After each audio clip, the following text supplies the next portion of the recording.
वैसे तो हमारी दुनिया रहस्यों से भरी हुई है। जैसे जैसे साइंस तरक्की कर रही है वैसे वैसे ही ये रहस्य सुलझती जा रही है। इतने रहस्यों में से कई रहस्य ऐसे भी हैं जो खतरे से खाली नहीं है। किसी तरह हमारी इस दुनिया में कई ऐसे दरवाजे मौजूद हैं जिन्हें अगर खोल दिया जाए तो हमारी दुनिया तबाह हो सकती है।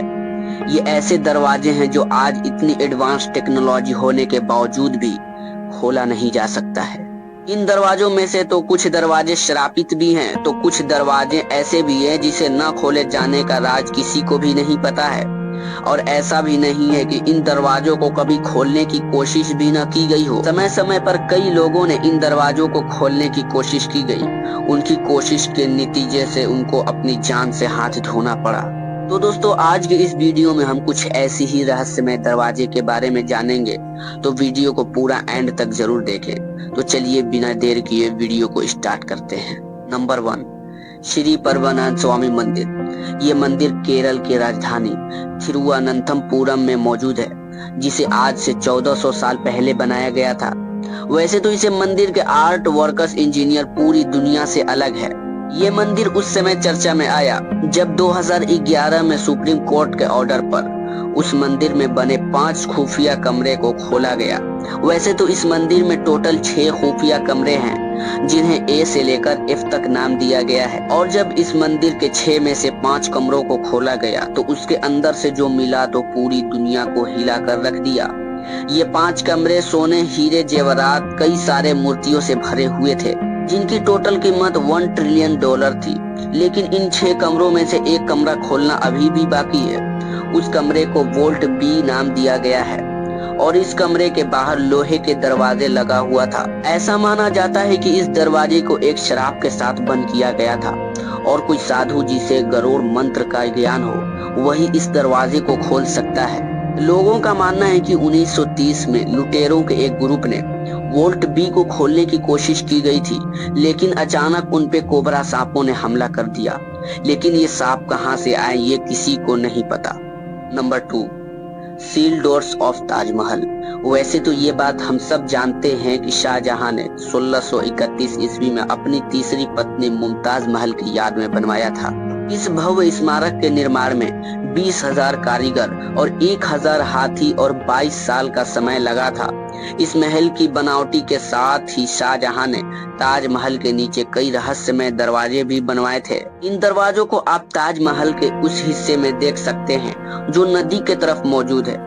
यहाँ आपको बेसमेंट में लाल पत्थरों से बना 2 मंजिला स्ट्रक्चर दिखाई देगा। वैसे तो इन कमरों में आम पब्लिक को जाना मना है और इनको सुरक्षित रूप से सील कर दिया गया है। लेकिन कुछ थ्योरीज हैं जो कमरों को बंद करने के पीछे दी जाती है। जैसे कि पहली थ्योरी यही है कि ताजमहल के ये कमरे मार्बल से बने हुए हैं और अगर इन कमरों को आम पब्लिक के लिए खोल दिया गया तो इंसानों द्वारा उत्सर्जित कार्बन डाइऑक्साइड उन कमरों में बहुत ज्यादा मात्रा में जमा होने लगेगी, जो अंदर ही अंदर मार्बल के साथ रिएक्ट करके कैल्शियम कार्बोनेट में बदल सकती है, जिससे ताजमहल के बेस को काफी नुकसान पहुंच सकता है और यहाँ तक कि इसके चारों ओर बने पिलर्स गिर सकते हैं। और इसके लेकर सेकंड थ्योरी ये है कि इन्हीं कमरों में से किसी एक कमरे में मुमताज महल की बॉडी को प्रेसेज करके रखा गया है। Number 3, great speaking of Giza. Great speaking जो दुनिया की सबसे बड़ी और पुरानी मूर्तियों में से एक है। ये मूर्ति इजिप्ट में मौजूद है जो आज से लगभग 4500 साल पहले 100 कारीगरों ने 3 साल के अंदर बनाया था। हालांकि ये एक माइथोलॉजिकल फ्यूचर है जिसके सिर इंसान का है और बॉडी शेर की। वैसे तो स्पीकिंग अपने आप में ही एक काफी चौंका देने वाली स्ट्रक्चर है। असली रहस्य इसके ऊपर नहीं बल्कि इसके 25 फीट नीचे दफन है। दरअसल आर्कियोलॉजिस्ट ने साइमोग्राफ के मदद से इस मूर्ति के पंजों को करीब 25 फीट नीचे 2 स्टेंगर चेम्बर को कवर किया है। साइस्मोग्राफ वही डिवाइस है जिसके मदद से भूकंप और ज्वालामुखी फटने जैसे पता लगाया जा सकता है। आर्कियोलॉजिस्ट को इन चेम्बर्स के अंदर आने जाने का 2 रास्ता भी मिले हैं, लेकिन वहाँ के गवर्नमेंट ने इन रास्तों को सील कर रखा है और किसी को भी इन चेम्बर्स में जाना मना है, क्योंकि उस चेम्बर्स के अंदर जो कुछ भी है छिपा है वो अभी तक तो राज है। लेकिन कुछ थ्योरीज के अनुसार इन चेम्बर्स के अंदर बहुत ही बड़ा ऑल ऑफ रिकॉर्ड्स यानी कि एक प्रकार का लाइब्रेरी बनी हुई है जिसके बारे में कहा जाता है कि इजिप्ट और एटलांटिस के इतिहास से जुड़े कई दस्तावेज हो सकते हैं। लेकिन इसके अंदर जो भी राज है छुपा है, इसका पता तो तभी लग सकता है जब वहाँ के गवर्नमेंट इस चेम्बर को खोलने की अनुमति दे। Number 4, the first emperor's tomb. चिंग शी हुआंग, जिसे चाइना का पहला एम्परर माना जाता है, इन्होंने 6 भागों में बटे चाइना को एक साथ मिलाकर पूरे चाइना पर शासन किया था। अपने शासन काल में खूब विकास किया और मजबूत सम्राट के रूप में उभर कर सामने आया। यहाँ तक कि the great wall of China का निर्माण भी चिंग शी हुआंग ने ही करवाया था। 10 सितंबर 210 BCE को चिंग शी हुआंग की मौत हो गई थी और मौत के बाद उन्हें एक बहुत ही बड़ा मकबरे में दफनाया गया।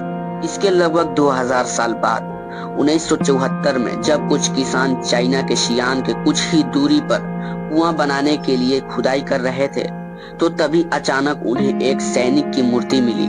जब आर्कियोलॉजिस्ट ने यहाँ खुदाई की तो उन्हें लगभग 2000 के करीब सैनिकों की मूर्तियां मिली और ये फिर सामने आया कि ये वही जगह है जहाँ चिंग शी हुआंग को दफनाया गया था। हैरानी की बात ये है कि यहाँ हर मूर्ति के फेशियल इंप्रेशन, कपड़े और हेयर स्टाइल अलग अलग थे। इतना ही नहीं, रिसर्चर्स के अनुसार यहाँ करीब 8000 सैनिकों की मूर्ति जमीन में दबी हो सकती है। चिंग शी हुआंग की कब्र लगभग 94 स्क्वायर किलोमीटर में फैली हुई है और मैपिंग के जरिए पता चला कि यहाँ पर इसके आसपास मरकरी की नदियां बहती है, जिस वजह से यहाँ और खुदाई करने पर आसपास में रहने वाले इलाकों के लोगों के लिए और इन्वायरमेंट में दोनों के लिए बहुत ज्यादा खतरनाक हो सकता है। आम डायनेक्टरी और इतिहासकार सीमा कियान रिकॉर्ड के अनुसार इस कब्र के अंदर महल, टावर, हीरे जेवरात और आर्टिफैक्ट्स भी दबे हो सकते हैं। Number 5, the door of room 823। ये कनाडा में मौजूद फायरमैंट बेनेफ एक्सप्रीकिंग होटल नाम के एक लग्जरियस होटल का नाम है। कनाडा के सबसे पुराने और सबसे खूबसूरत होटल में से एक है, जिसे 1888 में खोला गया था। बताया जाता है कि एक बार कपल अपनी बेटी के साथ इस होटल के रूम में 823 में रुकने के लिए आया, लेकिन उसी रात उन तीनों का खून हो जाता है, जिसके बाद काफी दिनों तक इस मर्डर मिस्ट्रीज को लेकर इन्विटेशन चलती रही, मगर कोई सुराग नहीं मिलता है और इससे फिर से रूम को रेनोवेट कर दिया जाता है। लेकिन फिर भी इस कमरे में रुकने वाले लोगों को चीखें सुनाई देती है, शीशे पर खून के धब्बे दिखाई देते हैं। ऐसे बहुत से शिकायतें आने लगती है। उसके बाद होटल मैनेजमेंट के इस कमरे को हमेशा के लिए बंद करने का फैसला किया और इसके दरवाजे को ईंटों से ढक दिया। Number 6, door to hell. ये जगह तुर्कमेनिस्तान काराकोरम गैजेट में मौजूद है, जिसे दरवाजा गैस क्रेट या फिर डोर टू हेल यानी नर्क का दरवाजा कहा जाता है। 69 मीटर चौड़े और 30 मीटर गहरे इस गड्ढे में बीते 50 सालों से आग निकल रहा है, जिसका कारण नेचुरल गैस को बताया जा रहा है। हालांकि ये गड्ढे कैसे बनी, ये क्लियर इंफॉर्मेशन तो नहीं है। हालांकि 1971 में सोवियत जियोलॉजिस्ट का एक ग्रुप काराकोरम गैजेट के कच्चे तेल की खोज कर रहे थे, जहां एक जगह पर खुदाई के दौरान जमीन से गैस निकलते हुए देखते हैं। मेथेन गैस थी और जिस जगह पर वो खुदाई कर रहे थे वहां की जमीन ढह गई और वहां एक बड़ा गड्ढा बन गया, जिसके कारण उस जगह में बहुत ज्यादा मात्रा में मेथेन गैस निकलने लगी। इस गैस में मेथसेफिन मिलाने का खतरा था, जिसके रोकने के लिए जियोलॉजिस्ट ने इस गड्ढे में आग लगा दिया। उनका मानना था कि ये कुछ ही हफ्तों में ये गैस खत्म हो जाएगी और आग बुझ जाएगी, लेकिन कुछ हफ्तों की एक्सपेक्टेड आज भी जल रही है और हर साल इसे देखने के लिए 10,000 से भी ज्यादा लोग आते हैं। तो दोस्तों, ये थी कुछ रहस्यमयी दरवाजे। तो दोस्तों, आप लोग को वीडियो कैसी लगी? वीडियो पसंद आने की सूरत में वीडियो को लाइक करके चैनल को सब्सक्राइब कर लें, क्योंकि इसी तरह आप लोगों को नॉलेजेबल वीडियो मिलते रहेंगे। फिर मिलते हैं एक अगले वीडियो में एक नए अंदाज के साथ। जय हिंद।